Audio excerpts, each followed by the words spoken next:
Carter Jackson and Leo Hunt.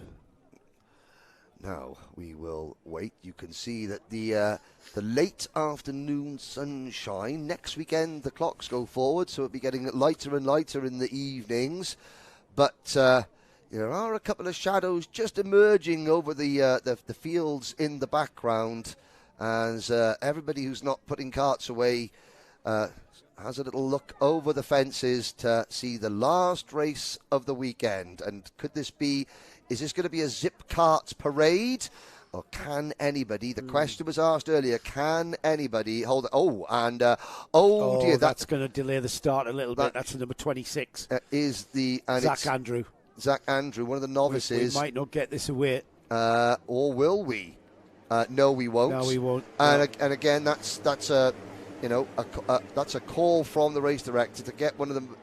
Yeah, get one of the track officials over to get that cart, and you can see all the rain that we've had here, and there we go. And now we'll take a couple of corners just to get all the muck and detritus off the 26 cart. Those side pods are at a somewhat jaunty angle, I have to say. But obviously that's just the way that the setup has worked.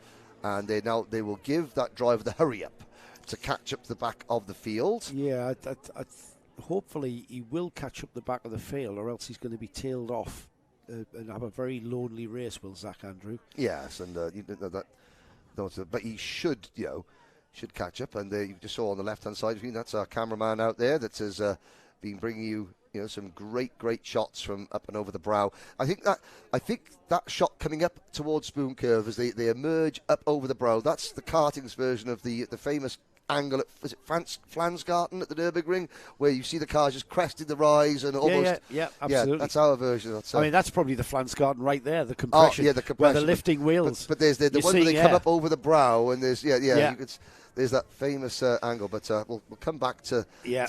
We'll wax lyrical about that another time.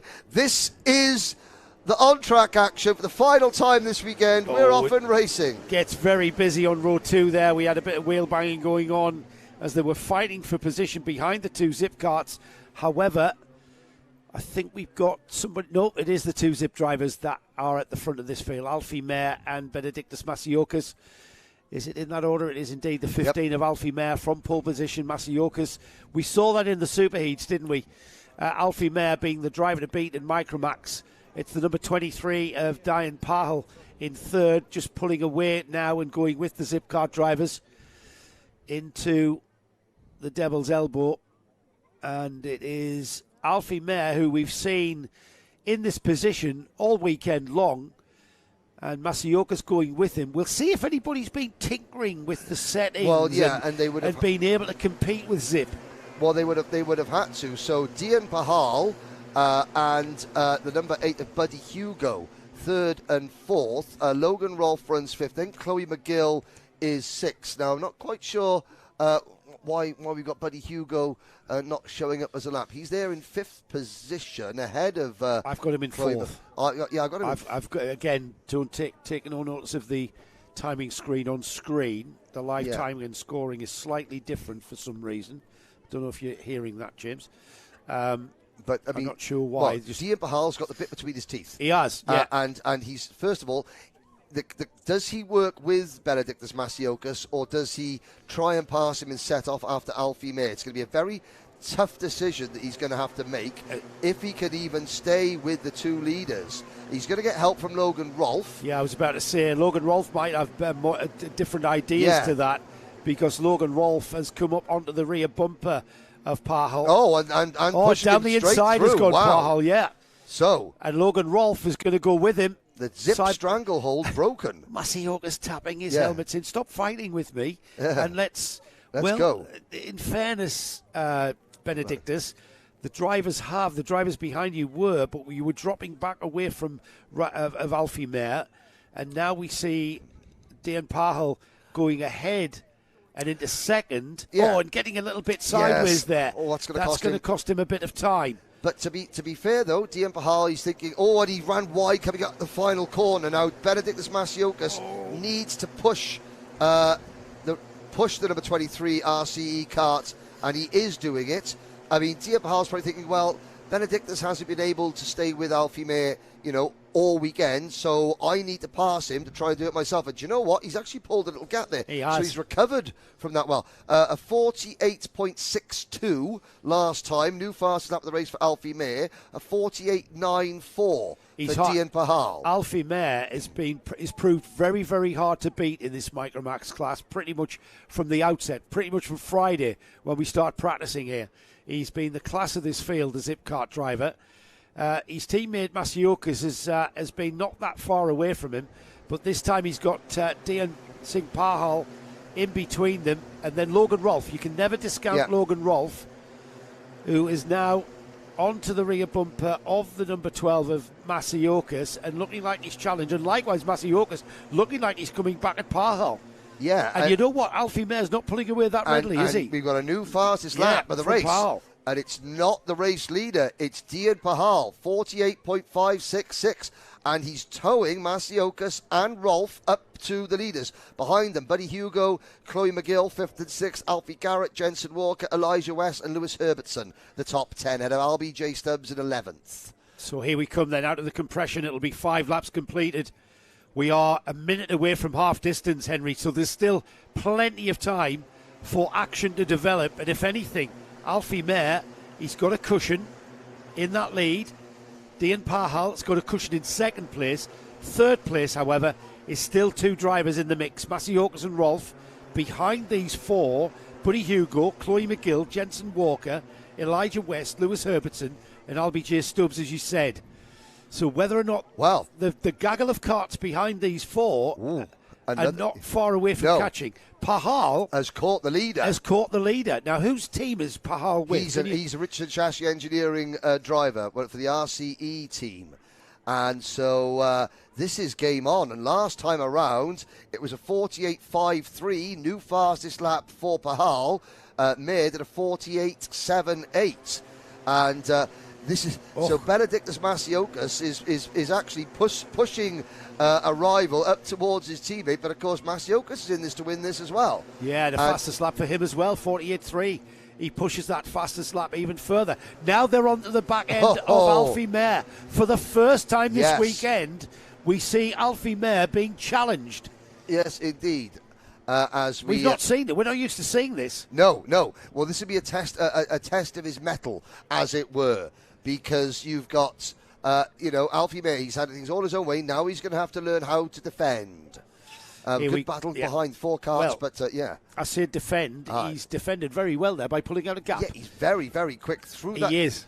Devil's Elbow and Compression Corner are easily his 2 strongest corners on this circuit. And it's the slipstream effect that we get on the Dragon Straight that draws them back together as they get towards over the brow of the hill into Spoon. I mean, and this is where the last time they were right on the bumper of Alfie Mair. Yeah. And look at that, once again. Yeah. They're back within there. 2 kart lengths. Yeah. It's very strange, that, isn't it, how that works. And Alfie Mair's kart, clearly very, very good. I mean, that's gear. There's a mixture of that is gearing, and the rest of it is potentially setup. But as they come down, now this is the 2 corners, so you can see Mair. He takes a different entry line, but coming out of here, he seems to go over the curb a bit more, and he's just so much better than everybody else through that corner. Different line, and it works. But Pahal will not. Pahal's not going away. No, and Logan Rolfe, personal best lap time for him, 48.4. So there's still 4 karts in it, and 3 we've still got over 3 minutes. We haven't of even this run final. the 2 minute warning. No, the 2 minute warning still to come, Henry. So prepare yourself for that. Oh, looking over his shoulders, Pahal. He can feel the presence of Masiokas. Masiokas likewise can feel the presence of Logan Rolfe. Now into the technical part of Glannygore here, into the 6 and 7, now into Devil's Elbow. They start coming downhill here, and it's downhill momentum that you've got to keep going. It's like a floor, left and right. And look at the gap Alfie Mair's pulled out. Well, I can't understand why the Pahal, Masiokas and Rolfe have not just copied Mair's line. It's a different line, isn't it? You spotted that last lap. It's a much different line, and obviously it works for him, because if they can peg Mair back through that section, and here they go. Now, they've got to try and get ahead before the exit of the carousel. You know, Mair is pretty much unbeatable through the second half of the lap. So if you're going to make the move... Once they get to that point there... Once you get to this point... Mair's going to pull away. Mair's gone. And we'll see this now again. It's, this corner they're about equal. And then through the left hander they're equal. But now this is the difference. Yeah. It's over the curb there, using a lot more wider track. And then cutting back, and there's the gap. He's able to keep speed. 2-minute warning bell has just sounded into the final 2 minutes of the weekend. Then it's MicroMax out on track at the moment, and there we see Alfie Mair. The gap that he had through turn 1 is about to disappear up and over the brow and into Spoon. They close up again. Masiokas is right on the bumper of Powell. He knows how much time is left.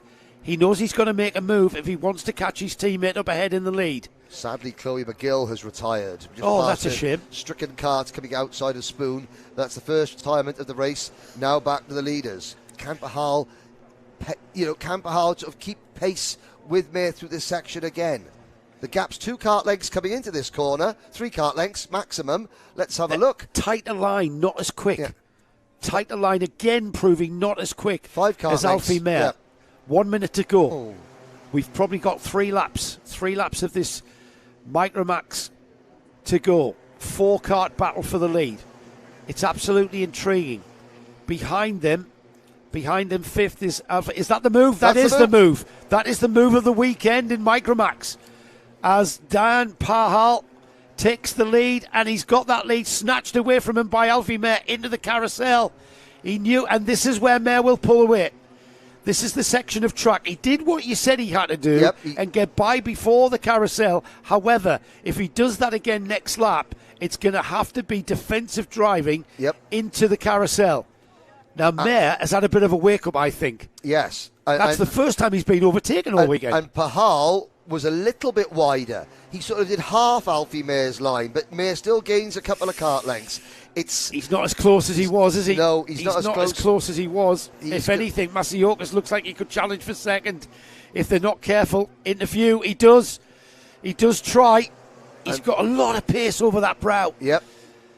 And Mair looks over his shoulder, so Mair's going to defend into this corner. So, okay, it's going to boil down to one more time into Spoon Curve. Yeah, I think they're going to get the last lap board next time around.